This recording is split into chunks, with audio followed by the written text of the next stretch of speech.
Unit Reskrim Polsek Kemuning berhasil ngeringkus 2 dari 5 pelaku spesialis bobol minimarket di wilayah Kecamatan Kemuning, Palembang, Jumat subuh.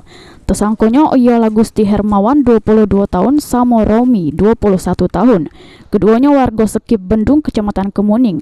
Salah sikok tersangka dihadiahi timah panas karena melakukan perlawanan. Samo nak berusaha lari saat ditangkap oleh petugas.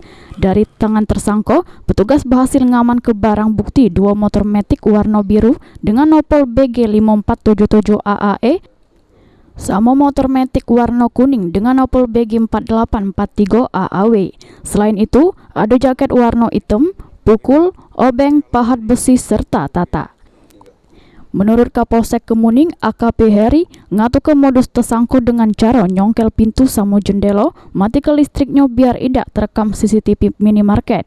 Kita telah mengamankan 2 orang pelaku khusus spesialis membongkar minimarket ya.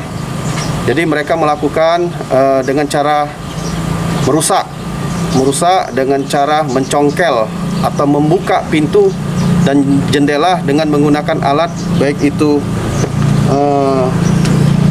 pukul, kemudian alat senjata tajam seperti ini yang digunakan untuk membuka pintu maupun jendela. Diketahui tersangka sudah bobol minimarket sebanyak 6 kali, sehingga dari aksinya tersangka berhasil bongkar berangkas sama ngambil rokok serta kosmetik dengan total kerugian sekitar 48 juta rupiah. Untuk ketiga tersangka lagi masih buron karena jero pengejaran oleh petugas. Untuk mempertanggungjawabkan perbuatannya, tersangka dikena ke pasal 363 KUHP dengan ancaman hukuman di pucuk 7 tahun penjara.